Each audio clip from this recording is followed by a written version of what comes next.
नमस्कार प्यारे साथियों, कैसे हैं आप लोग।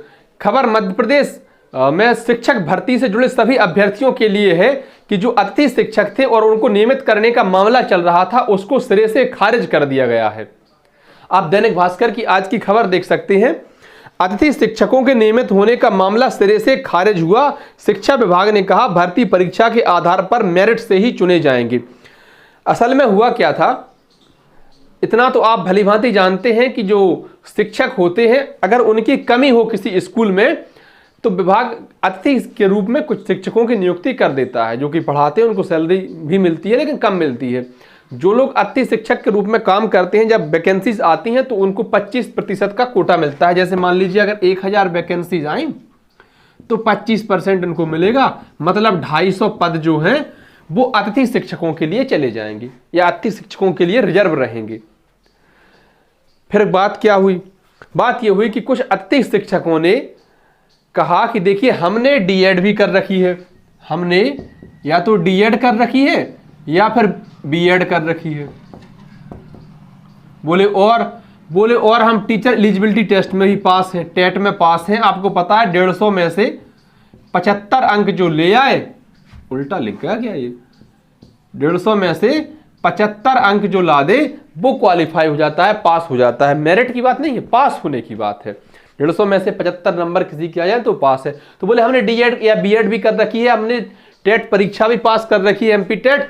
इसके अलावा हमें 3 से मतलब मध्य प्रदेश के विभिन्न संस्थानों में 3 से 15 साल तक पढ़ाने का अनुभव भी है। और ऐसे कितने लोग हो रहे थे, ऐसे लगभग 150 अभ्यर्थी हो रहे थे जिन्होंने कहा कि हमें 3 से 15 साल पढ़ाने का अनुभव भी है, हमने टेट परीक्षा भी पास कर ली है और हमारे पास डीएड बीएड भी है, तो क्यों ना हमको नियमित किया जाए। और ये अपनी याचिका लेकर पहुंच गए वो हाई कोर्ट में। तो हाई कोर्ट ने जब इनका याचिका सुनी और शिक्षा विभाग को आदेश दिया कि अतिशीघ्र इनका निराकरण कीजिए। हाई कोर्ट ने कहा कि अतिशीघ्र इनका निराकरण कीजिए। अब शिक्षा विभाग ने इस याचिका का निराकरण कर दिया है और उन्होंने कहा है कि अगर मान लो 1000 वैकेंसीज आती हैं या जितनी भी वैकेंसीज आती हैं उसके 25% के हिसाब से अतिथि शिक्षकों के लिए पद रिक्त रहेंगे या रिजर्व रहेंगे और उनको परीक्षा देकर मेरिट में स्थान प्राप्त करके नौकरी मिलेगी। इस आधार पर कि वो डीएड बीएड है, टेट पास है, 75 नंबर आए, 150 में से 3 से साल से ज्यादा पढ़ाने का अनुभव, उनको नियुक्ति माफ करिए परमानेंट कर दिया जाए, तो ऐसा नहीं हो पाएगा, नियमित नहीं हो पाएंगे। अब इस खबर को भी हम पढ़ लेते हैं, इसमें क्या लिखा है। अब ये तो मैंने अपनी भाषा में आपको समझा दी, खबर पर भी चर्चा डालते हैं। तो अतिथि शिक्षकों के नियमित होने का मामला सिरे से खारिज हो गया है। लगभग 150 अतिथि शिक्षकों ने स्कूल शिक्षा विभाग से मांग की थी कि हाईकोर्ट के निर्देश के अनुसार उन्हें नियमित किया जाए। असल में हाईकोर्ट ने यह नहीं कहा था कि इनको नियमित किया जाए, हाईकोर्ट ने यह कहा था कि भाई इनकी मांग को विचार किया जाए, इनकी मांग पर, और जल्दी से जल्दी इनकी मांग का निराकरण किया जाए। उन्होंने ये नहीं कहा था कि नियमित किया जाए। ठीक है, खबर को आगे पढ़ते हैं। स्कूल शिक्षा विभाग ने नियमों का हवाला देकर उनकी मांग को खारिज कर दिया है। बता दें कि हाई कोर्ट ने तकरीबन 6 महीने पहले स्कूल शिक्षा विभाग को इस मामले का नियमानुसार तत्काल निराकरण करने को कहा था। इंदौर, धार जिले सहित प्रदेश के करीब 145 अतिथि शिक्षकों ने स्कूल शिक्षा विभाग से मांग की थी कि वे सभी शिक्षक पात्रता परीक्षा पास हैं, उन्होंने बीएड और डीएड भी कर रखा है। इसके अलावा उनके पास अलग अलग संस्थानों में 3 से 15 साल पढ़ाने का अनुभव भी है, इसलिए उन्हें नियमित किया जाना चाहिए। स्कूल शिक्षा विभाग ने जब उनकी अपील पर कोई कार्रवाई नहीं की तो अतिथि शिक्षकों ने हाईकोर्ट में याचिका लगाई थी। याचिका में अपील की गई कि विभाग को इस मामले का जल्द से जल्द निराकरण कर उन्हें नियमित करने का निर्देश दिया जाए।